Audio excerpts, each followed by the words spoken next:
네, 여러분 반갑습니다. 주 안에서 여러분들에게 평안을 기원합니다. 특별히 예배드리는 시간에 우리에게 찾아오시는 하나님께서 우리 각자의 형편을 살피시고 또 영혼을 만지셔서 각자에게 필요한 신령한 지혜로 위로로 함께하여 주시기를 바랍니다. 오늘은 이 확신과 불확실 사이에 낀 당신의 선택은, 이런 제목으로 말씀을 전하겠습니다. 여러분 가수 구창모 씨 아세요? 네, 이분 정도는 아셔야 됩니다. 왜냐하면 무지랭이 같은 나도 알거든요. 아는 이유는 딱 하나, 나도 나이를 들었기 때문에. 그래서 구창모 씨 아시는 분은 연세가 어느 정도 있는 분들이에요. 그분의 노래 중에 방황이라는 제목이 노래가 있어요. 제가 불러드릴 수는 없으니까 가사로 읽어드리겠습니다. 그냥 이 느낌이 무엇인지만 여러분들이 한번 느껴보세요. 나의 거리에 어둠이 또 밀리면 하늘엔 작은 별 하나, 그 길을 따라 나 홀로 가니 허전한 발길 뿐이네. 보랏빛 도는 작은 가로등 밑에 휘파람 불며 섰다가 불 꺼져가는 창문을 보니 쓸쓸한 마음뿐이네. 바람아 불어라 작은 나의 두 뺨에 쓸쓸한 모습 지우게. 오 바람아 불어라 작은 나의 가슴에 허전한 마음 지우게. 바람결에 떨어지는 낙엽처럼 외로워지네. 허전한 발길, 쓸쓸한 마음, 허전한 마음, 이런 표현들 어떠세요? 어떻게 보면 가을하고 좀 딱 맞아 떨어지는 정치 같기도 하지만, 애로움, 쓸쓸함, 허전함, 이런 감정들이 아주 깊이 이렇게 느껴지는 노래 가사입니다. 그래서 제목이 방황이에요. 이해가 되죠? 굳이 어떤 의미를 파악하려고 할 필요는 없어요. 이게 아주 철학적인 심오함이 있지는 않으니까요. 그냥 느낌으로 그렇게 와닿는 곡입니다. 외롭고 쓸쓸하고 허전하다는 것은 지금 이 노래 가사에서 보잖아요. 그러면은 어떤 존재로서의 그런 거라기보다는 어떤 관계에서 그렇다라는 생각이 듭니다. 혼자이니까 외롭고, 이해받지 못하니까 쓸쓸하고, 떠나가니까 허전하고. 여러분 이런 마음 들면 조심하셔야 돼요. 왜 그럴까요? 이게 방황의 흔적이거든. 방황의 조짐이거든요. 내가 괜히 계절 탄다 이런 생각 하시지 마시고요. 그런 순간에 이것이 나에게 구멍이 되어져서 유혹이 될 수 있겠구나, 위험하구나 하는 경계심도 좀 가질 필요가 있습니다. 그렇지만은 저는 모든 방황이 다 나쁘다고는 생각하지 않아요. 지난주에 제가 성 어거스틴에 대해서 잠깐 언급했는데, 그분은 하나님 안에서, 그 진리 안에서 평화로움을, 고요함을 찾기 이전에 육신적으로, 정신적으로, 영적으로 할 수 있는 방황은 아마 다 해본 사람이다 라고 생각이 듭니다. 그렇게 본다면요, 여러분 지금 방황한다고 해서 희망이 없는 거 아닙니다. 어거스틴 보세요. 방황이 컸는데 큰 사람이 됐잖아요. 문제는 그 방황을 어떤 에너지로 삼아서 어떤 결과를 만들어 내느냐, 여기에 따라 틀린 겁니다. 그러니 방황을 너무 겁내지도 마시고 무서워하지도 마시고 또 너무 좋아해서 사랑하지도 마시고 그저 불확실한 인생을 사는 우리들에게 찾아오는 것이다 생각하고 덤덤히 받아들이고 대처해 나갈 수 있게 되기를 바랍니다. 방황에 대한 이런 명언들이 있습니다. 방황과 변화를 사랑한다는 것은 살아있다는 증거다. 어떤 면에서 이 말은 맞지요? 너무나 안정적인 삶을 선택하고 늘 거기에만 머물러 있고자 하는 사람은 살아있다라는 그 의식을 별로 갖지 못하고 살 수가 있기 때문에 오히려 방황과 변화를 겪으면서 내가 살아가는 것이 더 보람찬 미래를 향한 도전의 과정이라고 볼 수도 있는 것입니다. 또 이런 말도 있어요. Sometimes when you lose your way, you find yourself.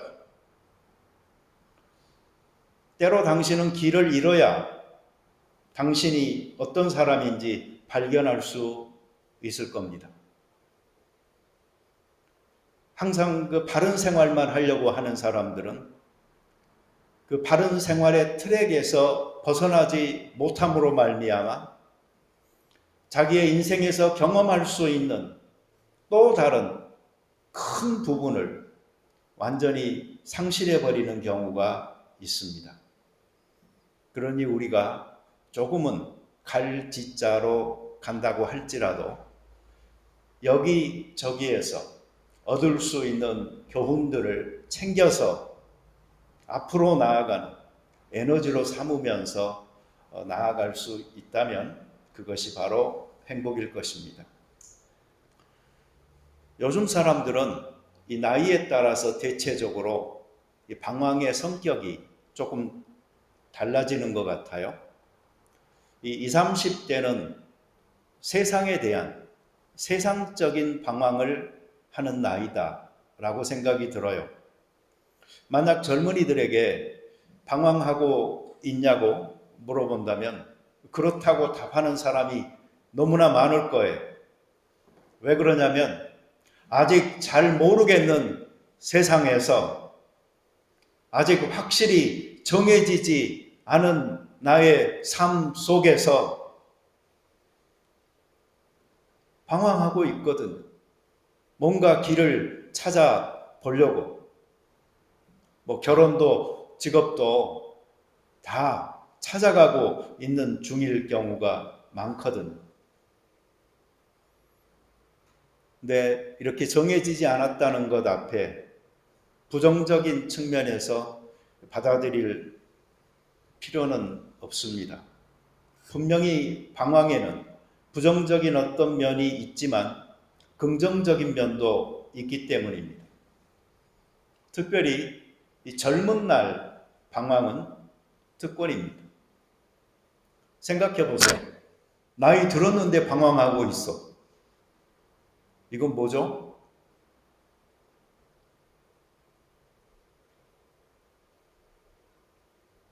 추태죠.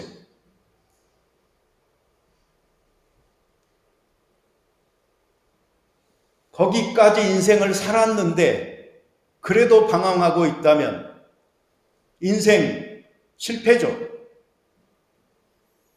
그러나 젊었을 때 방황한다는 것은 특권입니다. 아직 젊은데 뭐 어떻습니까? 길을 가다 보면 바른 길을 찾게 될 것이고 나에게 맞는 길을 가게 되는 것이죠. 이 40대, 50대 때는요, 이 삶에 대한 이 정신적인 방황이 크지 않나 생각을 해봅니다. 가끔 묻죠. 이렇게 사는 게 맞는 거야? 이 정도면 괜찮아요. 근데 이 사람하고 사는 게 맞는 거야? 이러면 좀 심각해지죠. 저도 그런 생각 여러 번 했었다니까요.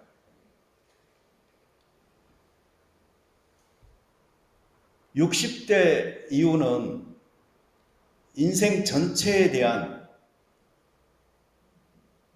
마음의 방황이 크다라고 생각이 들어요. 나이 들어가고 생활도 안정되어 가면서 방황은 줄어들게 되지만 그렇다고 아주 없지는 않지요. 어쩌면 더 심할 수도 있어요. 그 나이에 방황하게 된다면 뭔가 다른 사람 앞에 좀 창피해 보이기도 하고, 그래서 표현은 잘 안 하지만 실제로 그 마음의 방황은 더 심화되어 있을 수가 있는 것입니다. 그 나이대의 방황은 자기 삶, 인생 전체를 받아들이느냐 부인하느냐, 그래서 삶의 근거 자체가 흔들거리는 질문일 때가 있거든요. 대부분이 후회에 기초하고 있고요. 내가 아무래도 헛산 것 같아 라는 그 말에 담긴 쓸쓸함과 허무함은 얼마나 진한 것입니까?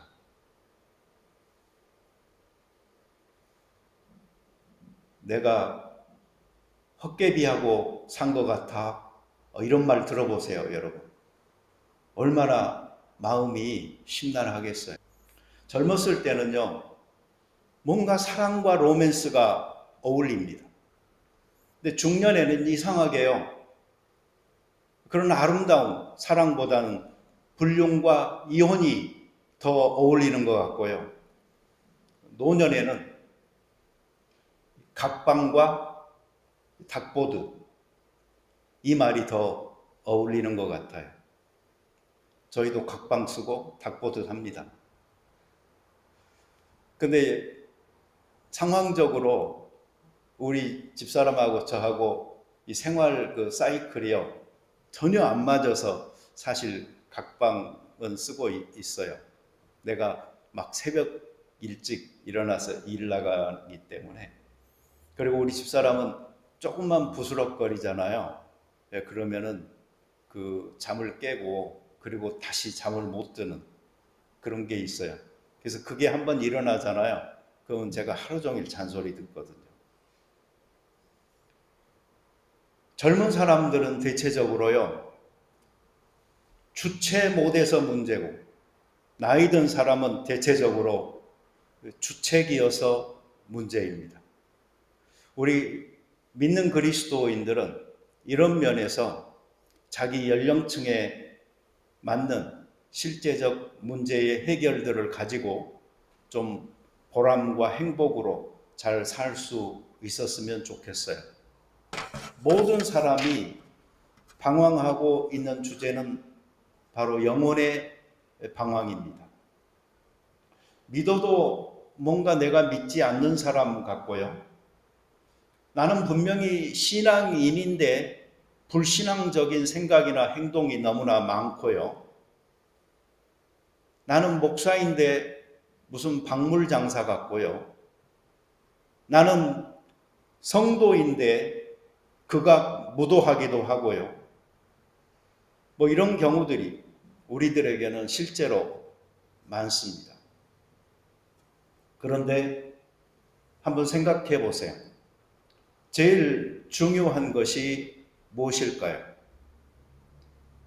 저는 영혼이라고 생각을 합니다. 육체가 되어졌든 정신이 되어졌든 영혼이 중심을 잡고 바로 서면 다른 것들은 다 질서가 잡힙니다. 하나님과의 관계가 삐딱하게 되어져 있으니까 다른 것들이 문제가 되는 것이고 자꾸 튀어나와 나를 괴롭히는 것입니다. 그 신체로 어떤 증상이 나타나기 전에 정신이 먼저 문제가 생긴다고 하잖아요. 그런데 그 정신이 문제가 생기기 전에 영혼의 문제가 생기는 것입니다. 만약 하나님께서 우리의 영혼을 확실하게 붙들고 계시면 우리의 정신도 맑고 우리의 신체도 정돈되어서 바르게 살아갈 수가 있습니다. 저는 제 나름대로 방황을 이렇게 정의하고 싶습니다. 확실과 불확실 사이, 그 경계에서 아직 흔들거리고 있는 상태.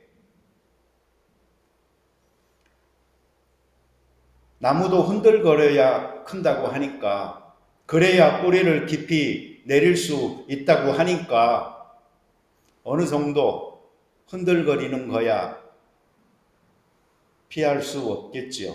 그리고 필요하겠지요.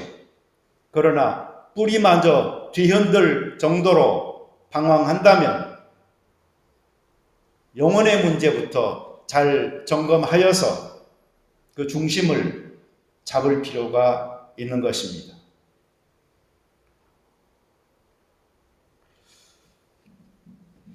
자, 방황하는 시간이 길어지면은, 그리고 그 선택의 순간에 선택을 하지 못한 채로 시간을 오래 보내게 되면은 어떻게 될까요? 인생 낭비, 시간 낭비 하면서 살고 있는 경우가 생기는 것입니다. 오늘 여기 성경에 보면은요, 무엇이 확실하고 무엇이 불확실한지 분명하게 나와 있습니다. 확실한 것은 하나님의 약속이고 불확실한 것은 현실입니다.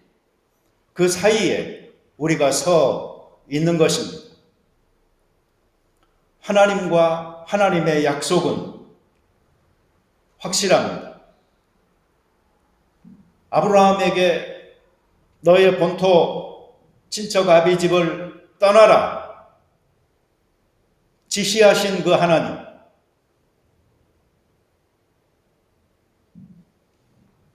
그러면서도 어디로 가라라는 목적지는 분명하게 지시하지 않았어요. 내가 지시할 곳, 앞으로 보여줄 곳, 그러나 아직은 너에게 말하지 않은 그곳을 향하여 너 떠나라. 어찌 보면은 미래에 열리게 되는 곳이죠. 그러나 현재는 불확실한 것이죠. 그럼에도 불구하고 아브라함이 그 여행을 시작할 수 있었던 것은 자기에게 말씀하고 계시는 그 하나님께서 너무나 분명한 하나님이었기 때문입니다. 사람과 사람이 사는 환경, 그리고 상황은, 그리고 사람들 사이에서 일어나는 이 복합적인 관계나 반응이라는 것은 늘 바뀌어서 불확실하지만 그 모든 것들을 통제하고 계시는 하나님께서는 너무나 확실하신 분이기 때문에 그분에 대한 신앙 하나로 아브라함은 그 여행을 시작할 수 있었던 것입니다. 그 하나님의 약속은 너무나 구체적이었죠. 내가 반드시 너에게 복주고 복주며 너를 번성하게 하고 번성하게 하리라. 전 이거 보면서요, 중첩돼서 강조가 되고 있잖아요. 그냥 복주고 번성하게 한다 하면 되겠는데, 그리고 천지창조 후에 하나님께서 아담에게 주신 그 약속도 보면은 복준다, 번성한다, 뭐 이런 거잖아요. 근데 여기에 보면은 복주고 복주며 번성하게 하고 번성하게 하리라. 그러니 이 하나님의 축복은, 그리고 번성에 대한 약속은 얼마나 큰 것이며 확실합니까? 오늘 성경은 그것을 하나님께서 언약하셨다라고 말씀을 하세요. 약속하셨다라고 말씀하세요. 맹세하셨다라고 말씀하세요. 보통 맹세는 자기보다 더 큰 자를 가리켜서 하는 것인데, 하나님께서는 그분 자신이 제일로 크신 분이기 때문에 자기 이름을 걸고 맹세하셨다라고 말하니, 이 하나님의 약속은 얼마나 분명한 것입니까? 그의 믿는 자녀들이 복받기를, 그리고 그들이 번성하기를 원하는 것이 하나님의 마음입니다. 우리는 이것에 대한 흔들리지 않는 믿음을 가질 필요가 있습니다. 아브라함에게 약속하시고 언약하시고 맹세하신 하나님께서는 우리 그리스도인들의 앞날에 대한 축복을 이렇게나 분명하게 하고 계시는 것입니다.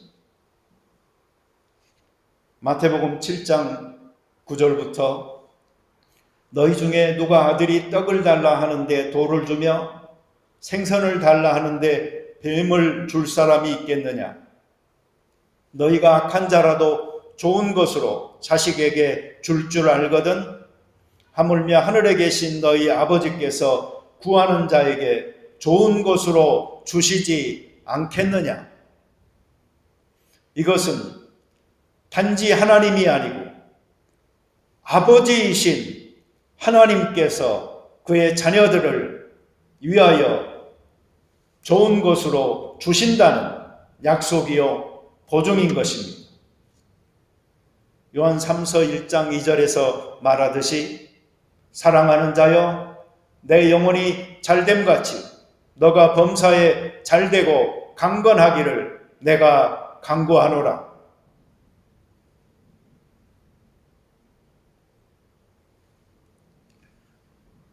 아브라함이 하나님에 대한 그 확실함을 붙들고 그 여행을 떠나며 온갖 고난을 헤쳐 나갔습니다.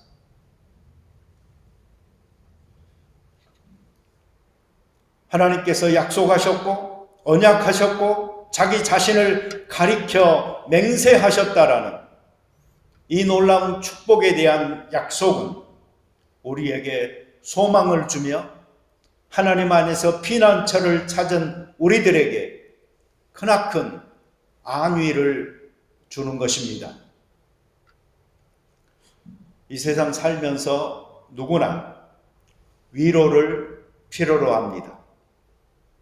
연약해졌을 때, 병들었을 때에, 쓰러졌을 때에, 약해졌을 때에 누군가가 나에게 함께하여서 힘을 주고 권면하여 일으켜 세워주는 것이 필요한 것입니다. 그런데 하나님 자신이 우리에게 피난처가 되시고 이 하나님의 약속이 안위가 되고 내가 붙들은 소망이 힘이 되는 것을 우리들은 경험하면서 살아가지 않습니까? 계속해서 성경은 이렇게 말합니다. 하나님은 바로 이런 분이야. 첫째, 그분은 뜻이 변치 않는 분이야. 둘째, 거짓말을 하실 수 없는 분이야. 그러니 이 두 가지 사실로 말미암아 하나님의 언약과 약속과 맹세가 얼마나 분명한지를 확실하게 알고 행동해라고 이야기하는 것이죠. 이게 하나님이 아니고 사람들에게 수준을 맞춰보면 어떻게 되죠? 사람들은 철석같이 약속하고 개떡같이 지키죠.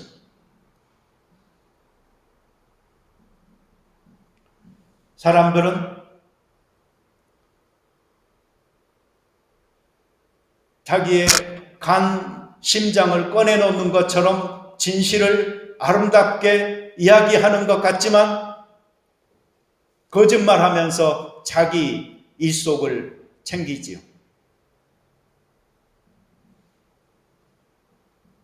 그런데 하나님은 그 뜻을 변치도 않는 분이고 거짓말하지도 않는 분이다. 이 두 가지 사실이 우리가 받은 언약과 약속과 맹세가 얼마나 확실하냐 하는 것을 드러내주는 것입니다. 오늘 제 설교 제목을 봐보세요. 저기에는 문제가 있습니다. 찾아내 보실래요? 어떤 단어가 문제인지.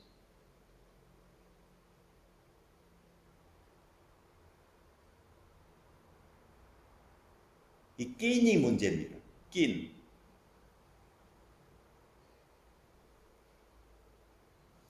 이 낀이 우리들의 핑곗거리가 되는 경우가 많이 있거든요.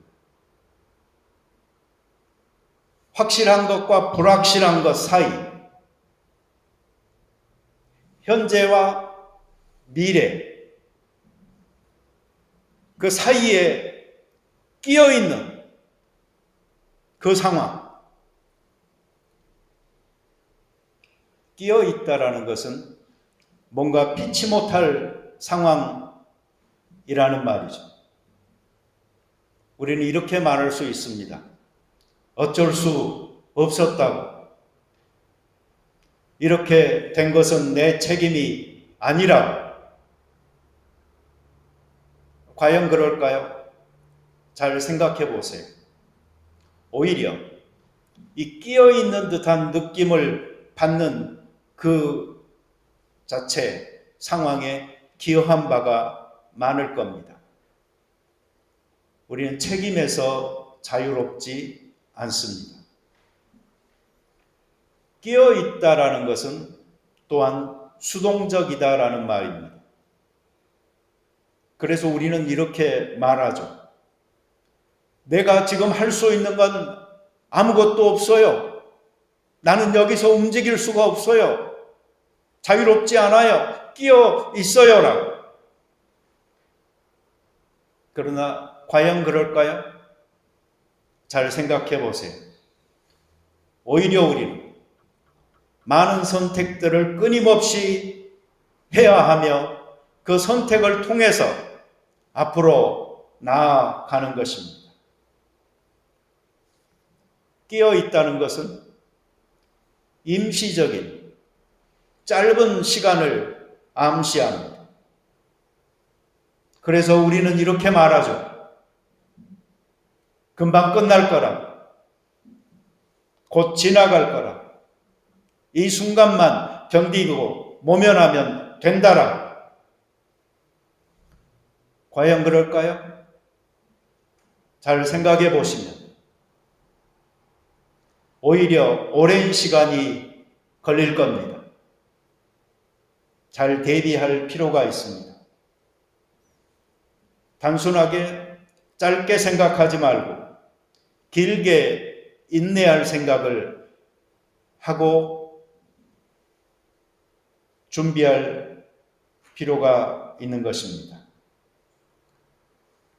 본디 약속이라는 것은 오래 참은 후에 받는 것이기 때문입니다. 그래서 6장 15절에서도 아브라함 이같이 오래 참아 약속을 받았느니라 라고 말합니다. 히브리서 10장 35절에서도 그러므로 너희 담대함을 버리지 말라. 이것이 큰 상을 얻게 하느니라. 36절 너희에게 인내가 필요하며 너희가 하나님의 뜻을 행한 후에 약속하신 것을 받기 위함이라. 아브라함의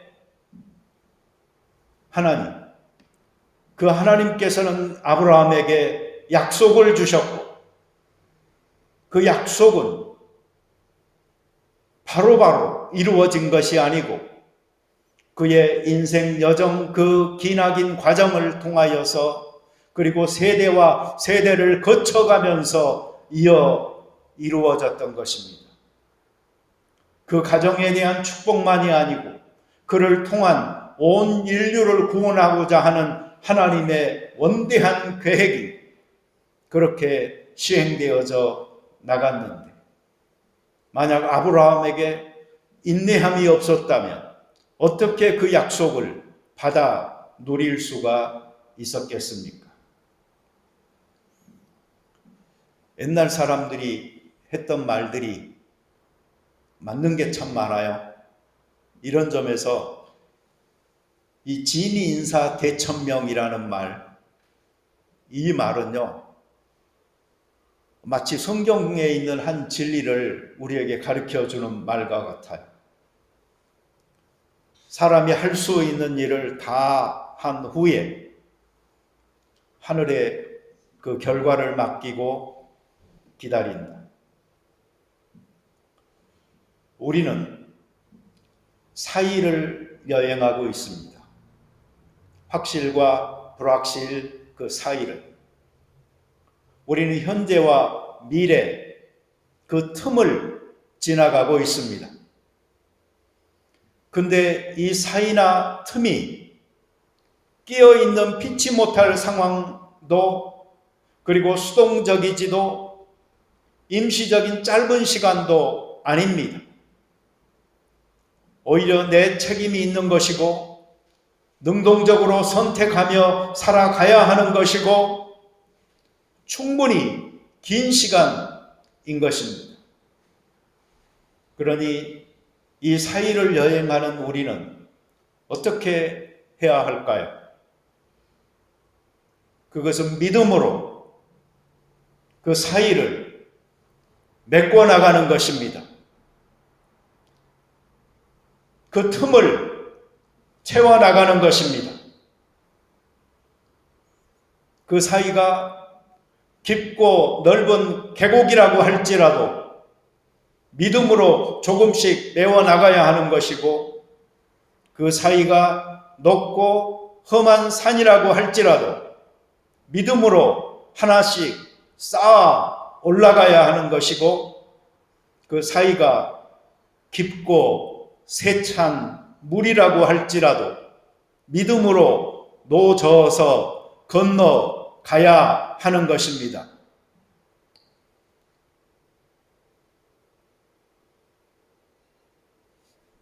여러분, 하나님의 은혜로라는 찬송 아시죠?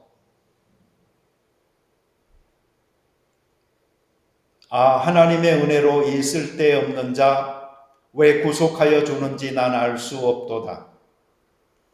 왜 내게 굳센 믿음과 또 복음 주셔서 내 마음이 항상 편한지 난 알 수 없도다.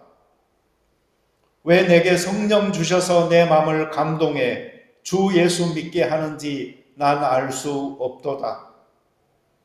주 언제 강림하실지 혹 밤에 혹 낮에 또 주님 만날 그곳도 난 알 수 없도다.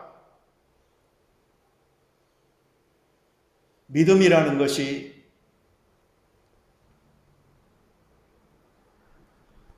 바라는 것들의 실상이요 보지 못하는 것들의 증거라고 하지만,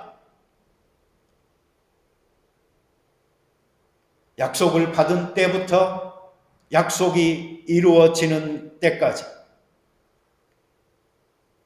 현재부터 가야 할 미래까지의 그 짧지 않은 간격을 믿음으로 차곡차곡 쌓아나가 메꿔가는 사람만이 도달할 수 있는 축복이라면 우리는 그 과정에서 끊임없이 시달릴 것입니다. 무엇에? 불확실해. 난 알 수 없도다. 난 알 수 없도다.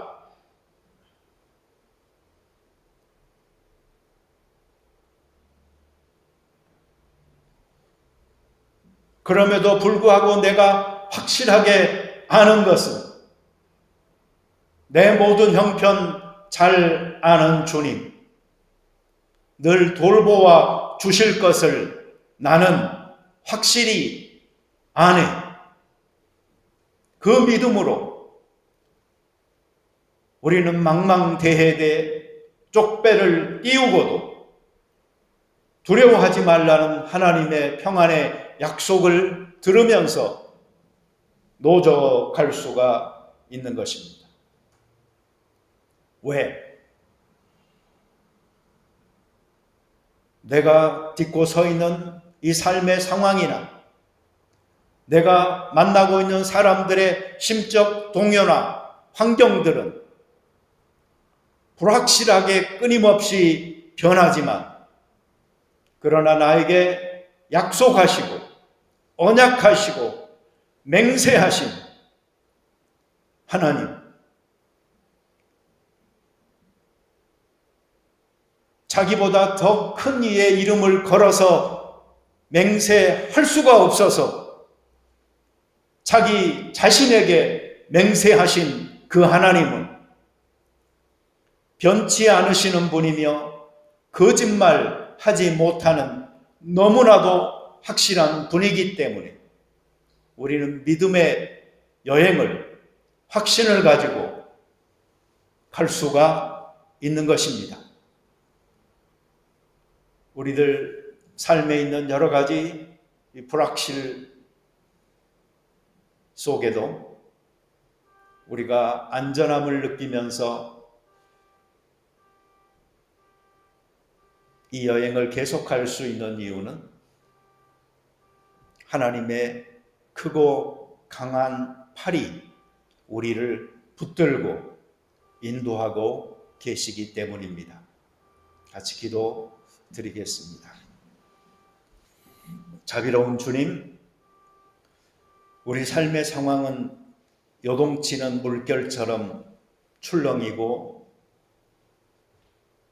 언제 내 삶은 난파선이 되어 산산조각으로 흩어질지 모르게끔 환경이나 내 주변의 사람들은 요동칠 경우가 많이 있습니다. 아브라함이 불확실한 목적지를 향하여 여행의 길을 출발할 수 있었던 그 시작도 나에게 말씀하고 계시는 그 하나님은 너무나 분명한 하나님이라는 사실 하나 때문이었듯이 우리 그리스도인들이 살아가는 삶도 오직 하나님 한 분 의지하며 살아가는 때가 많이 있습니다. 주여, 우리의 영혼이 안전하게 탓을 내려 그곳에 거하게 하시고 흔들림 없이 설 수 있도록 하심으로 우리의 정신이나 육체나 모든 삶의 상황에도 평정함이 찾아올 수 있도록 도와 주시옵소서. 아브라함이 끝까지 인내함으로 견뎌서 그 소망을 가지고 위안을 받으며 약속을 누렸듯이 우리들도 하나님께서 주신 약속이 있으면 그걸 붙들고 감사하는 확신의 순간이 머지않아 오리라라는 큰 소망으로 오늘의 불확실함을 견뎌나갈 수 있게 축복하여 주시옵소서. 예수님의 이름으로 기도드립니다. 아멘.